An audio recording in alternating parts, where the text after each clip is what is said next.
The early days of autumn in 2022 brought a subtle change to the air in Ferndale, Michigan. The quiet residential streets were lined with aging trees, their leaves beginning to yellow and curl, carried by breezes that hinted at coming rain. A few blocks from downtown, Alan Brady, a man in his early 40s with tired eyes and calloused hands, was settling into a new chapter of his life. After a recent divorce and the sale of the apartment he once shared, he purchased a weathered post-war house on the edge of town. The property was modest, its wood siding peeling and the porch sagging slightly, but it offered space, silence, and something to do. Alan had no grand plan for the renovation. He bought tools second-hand, watched online tutorials, and worked weekends and evenings to keep his mind from drifting toward empty rooms and unanswered questions. Each corner of the house seemed to hold secrets of previous lives, and he welcomed the distraction. It was during the second weekend of work that something strange happened. Alan was removing an interior wall between the kitchen and a narrow hallway to open up the space. The wall was thick, plaster over lath, with old insulation stuffed between aging studs. His crowbar wedged in, and he pulled back a section of the wallboard. He expected nails, dust, maybe the skeleton of an old mouse. But then he heard it. It wasn't a thud or creak. It was something soft, something alive. A faint, broken whimper that barely rose above the ambient hum of the house. Alan froze. He held his breath and leaned forward, pressing his ear to the exposed stud. The sound came again, shaky, weak, and undeniably real. He backed away, grabbed a sledgehammer, and carefully struck at the paneling beneath the sound. Dust rose, bits of plaster crumbled. He pulled away the insulation, and there, pressed into the tight space between two support beams, were two glistening eyes staring back at him. They belonged to a puppy. A German shepherd, barely 3 months old by the look of it, wedged into the wall like a forgotten thing. Its body was shivering, ribs clearly defined, its fur matted and caked with dust. Alan didn't understand. How could it have gotten there? The opening was sealed. There was no sign of digging, no break in the floor or ceiling. Someone had placed the dog inside and then closed the wall up. The puppy didn't growl or snap. It didn't try to move. It just watched him, eyes locked on his face. Alan dropped the hammer. He knelt down, gently reaching into the cavity, brushing away loose fiberglass insulation, murmuring quiet sounds more to himself than the animal. His hands shook slightly as he lifted the puppy out. It didn't resist. Its body was limp, but breathing. Alan cradled it against his chest, feeling the rapid, shallow heartbeat through the thin fur. Dust clung to his arms. A trail of old spider webs hung from his shoulder. He stood in the gutted room, the exposed wall behind him and the weight of something inexplicable in his arms. Outside, the wind picked up and sent leaves spiraling across the lawn. Inside, the puppy trembled in the warmth of human contact for what might have been the first time in days, or weeks. Alan didn't know yet what had happened or why. But he knew one thing with certainty. The wall wasn't just hiding rot and wires. It was hiding a life. Alan pulled the puppy from the wall with the same care someone might use to lift a fragile, priceless object. Or a beating heart. The animal didn't fight. It didn't try to run. It just blinked slowly, breathing in shallow pulses, its eyes meeting Alan's with a kind of quiet resignation. There was no fear left in that look. But no hope either. Alan wrapped the dog in his old canvas work jacket, holding it close to his chest where it could feel warmth again.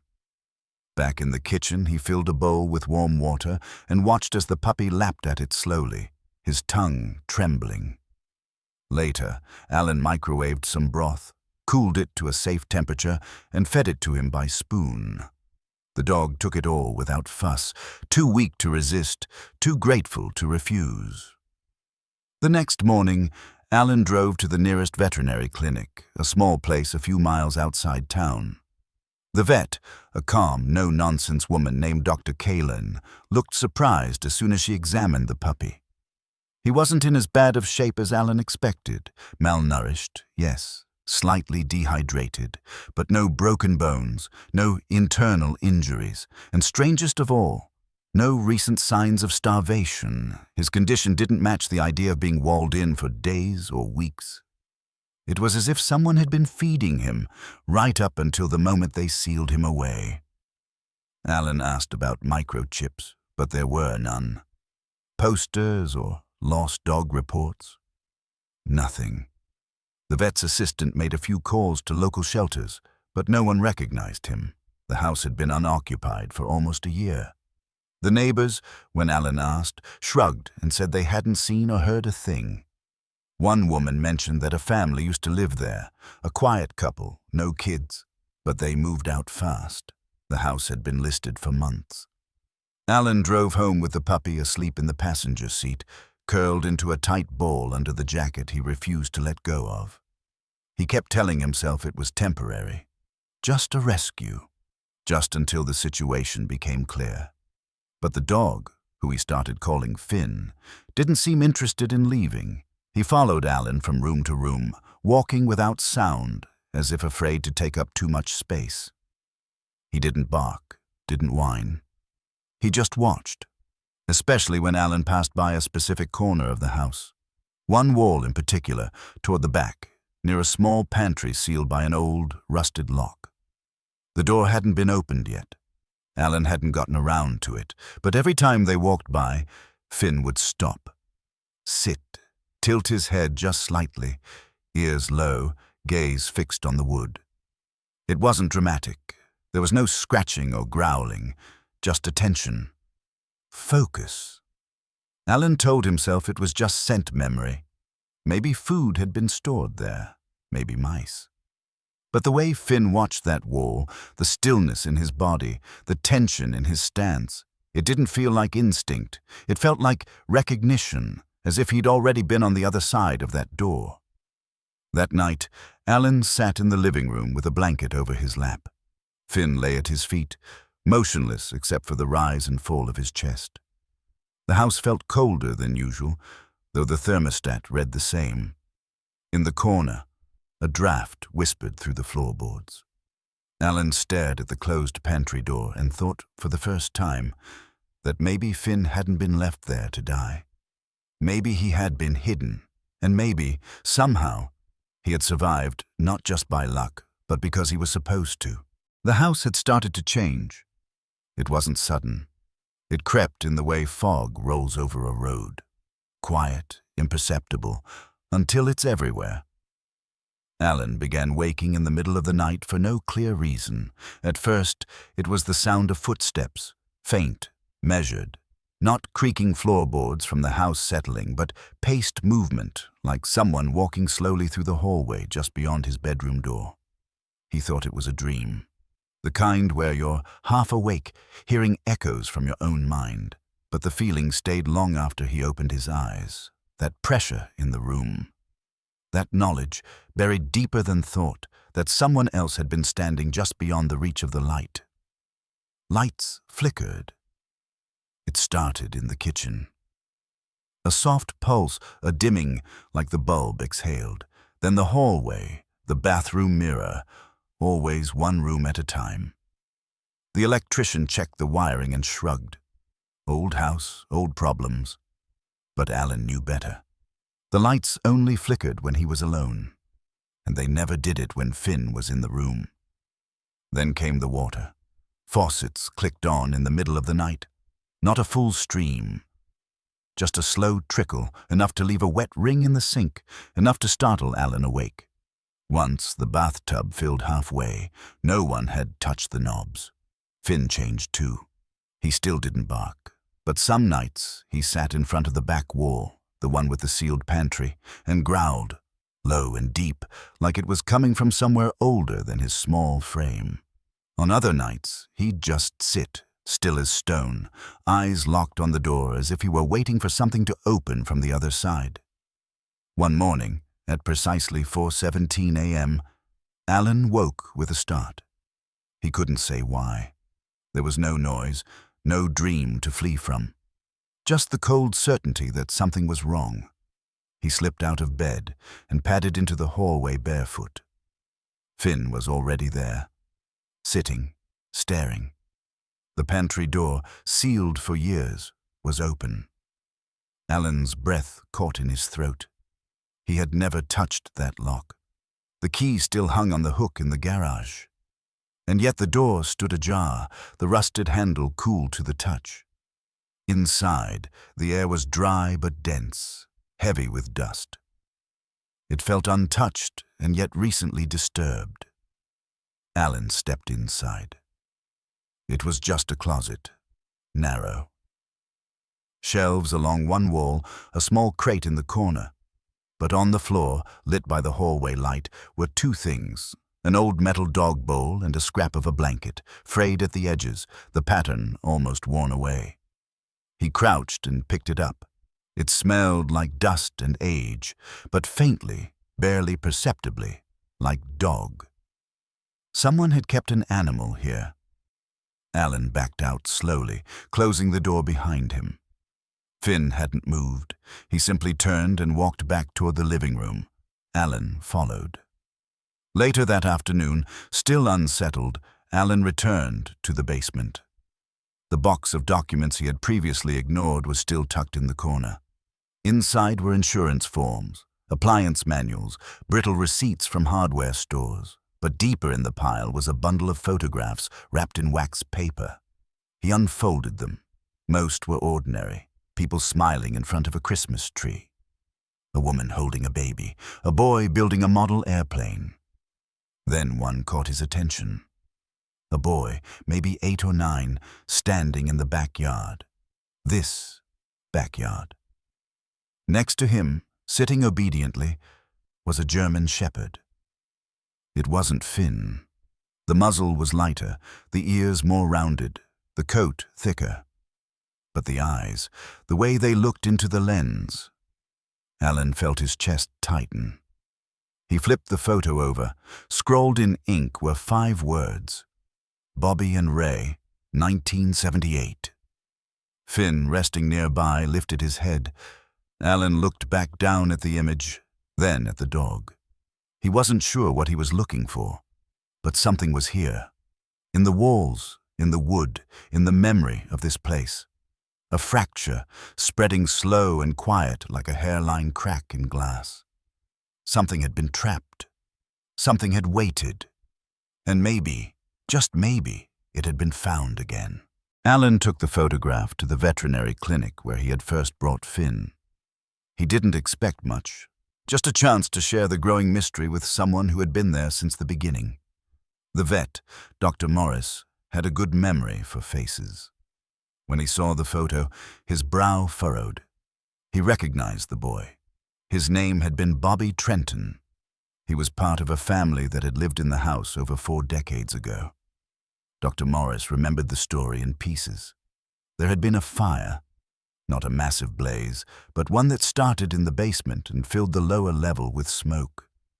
The family made it out, all except the dog, Ray. Bobby had disappeared days later. Official reports claimed he ran away, grief-stricken over the loss. Others whispered darker things, but the case had gone cold. The family moved. The house stood vacant for a time, then was sold, then sold again. And again. No one had mentioned a child vanishing into the walls. No one had ever looked. That night, Alan barely touched his dinner. He left the plate on the counter, uneaten, and sat beside Finn in the living room. The dog hadn't left the hallway all day.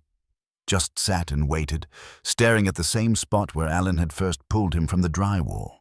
At some point after midnight, Finn rose and walked slowly to that wall again.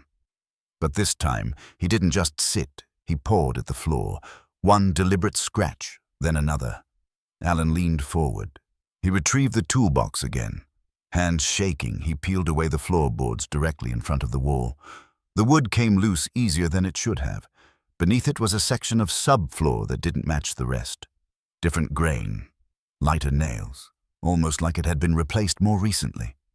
Alan pried that away too. Dust swirled up into the air, making him cough.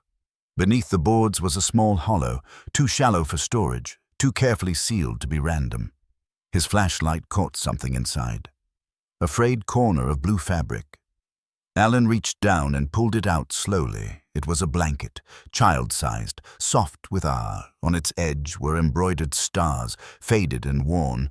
Next to it was a toy car, rusted and missing a wheel, but clearly once loved. Finn stood perfectly still, watching. Alan brushed aside more dust.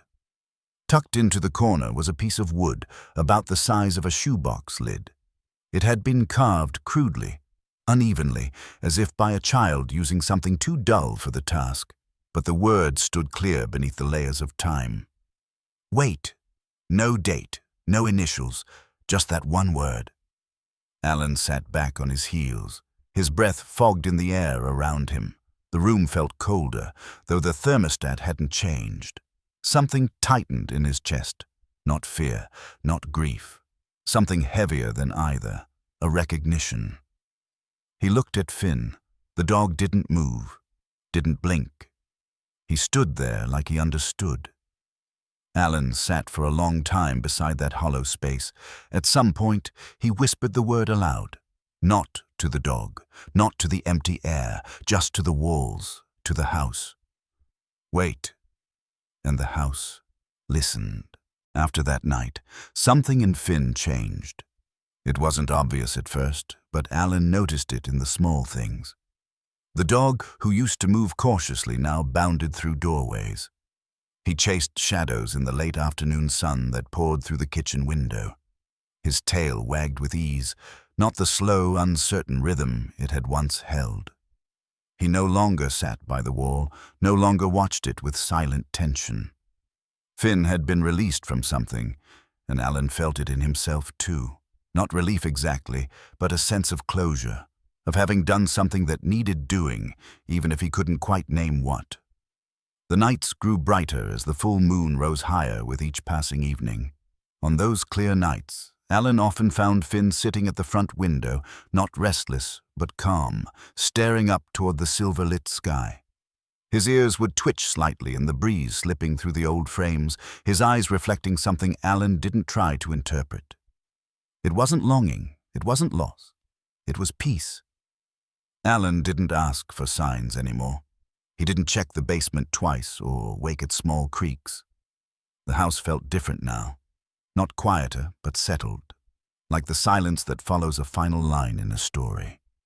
One morning, Alan removed the old padlock from the closet door, the one Finn had once stared at for hours. He cleaned the space, dusted the shelves, painted the back wall a soft cream color. Then he laid a thick blanket on the floor and placed a woven basket in the corner. He didn't tell Finn to use it. He simply left it there. That night, Finn wandered in, turned in a slow circle, and curled up without hesitation. He stayed there for 3 nights, sleeping deeply. On the 4th, he returned to the couch by the fireplace. After that, he moved freely between spots. The closet no longer held weight. It was just a room now, a space like any other. Alan began to invite people over again. A neighbor came by for coffee. An old friend stopped in with a bottle of wine. The house accepted them. It didn't resist their presence. The walls no longer echoed strangely. The lights no longer flickered. Even the floorboards creaked differently. Less like protest, more like memory. Finn adapted easily. He greeted visitors with quiet curiosity, never jumping, never barking, just watching, recognizing, as if he understood something about them before they even spoke. He seemed to see beyond what was said aloud. Sometimes, Alan would stand in the hallway and stare at the photograph he'd pinned beside the pantry door, the one of Bobby and Ray. 2 smiles frozen in time, unaware of the years to come. Underneath it, Alan had placed the wooden plaque he'd found, the one with the word carved in uneven lines. Wait. He didn't hang it as decoration. It wasn't art. It was acknowledgement. In the end, the house had not just been a place of shelter or of mystery, it had been a place of patience. A space that held a question in its walls for decades, waiting for someone who would hear it, and now that someone had. Spring came quietly, brushing the edges of Ferndale with green and soft rain. The trees outside Alan's home had begun to bud, and the once muted yard was slowly coming back to life.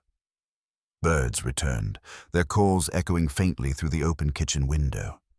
The house, too, seemed to breathe differently. The air inside was warmer, looser, as if it had finally released the last of its old tension. One mild afternoon, someone knocked at the front door. It was an unfamiliar sound, steady, deliberate.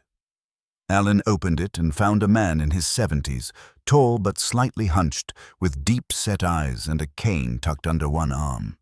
He wore a well-worn coat, and in his hand was a folded piece of paper. The man introduced himself quietly. His name was Harold. He said his younger brother used to live in this house a long time ago. His name was Bobby. Bobby had died many years back, under circumstances Harold didn't fully explain, but something, a dream, a memory, maybe just the turning of the seasons, had pulled him here. He wasn't even sure what he hoped to find. He just wanted to see the house again. Alan stepped aside and invited him in. They sat in the living room. The fireplace was cold, but the afternoon light filled the space with a soft, forgiving glow. Alan brought out the photograph he had found, the one with the boy and the dog. Bobby and Ray, 1978. He told Harold about the wall, the hidden space, the strange discoveries, the plaque with the word, "Wait," the silence that once haunted the halls, and then about the dog. When Finn entered the room, he didn't bark or hesitate. He walked straight to Harold, stood still for a moment, then gently lowered himself to the floor. His head rested near the man's feet. His eyes were calm, wide, watching. Harold knelt slowly, knees creaking with age and emotion. He placed a trembling hand on Finn's head. Finn responded with a quiet lick of his palm, then pressed into him like he had always known the man. Harold didn't speak for several minutes. His fingers moved through the dog's fur as if remembering a texture long lost. Eventually, he said, almost in a whisper, he waited, not just for anyone, for someone who would stay. Alan stood nearby, watching something unfold that he couldn't define. The room felt suspended, time thick and gentle around them. He thought about everything that had happened, the inexplicable noise in the walls, the eyes that stared from the darkness, the toys and bowls sealed in forgotten corners. And he thought about Finn, who had never belonged to him, not entirely, who had come from somewhere deeper. That night, Alan sat at the kitchen table and wrote a note. Not a letter, not for anyone to read, just a line that had stayed in his mind since Harold left. Some homes are not haunted. They are simply waiting for the right story to be told. He pinned the note under the photograph. Finn slept nearby, curled in a familiar corner of the room. He didn't wake. He didn't stir. But his tail gave one soft thump like punctuation. Alan finally understood. Finn wasn't just a stray, wasn't just a forgotten pup trapped in a wall. He was a thread stretched through time, a presence that bound what had been lost with what had been found. The house hadn't needed repairs, it had needed recognition. And that, in the quiet breath between memory and now, was truly incredible. If this story touched your heart, don't forget to subscribe to the channel, leave a like, and share your thoughts in the comments. Your support helps us bring more stories that matter.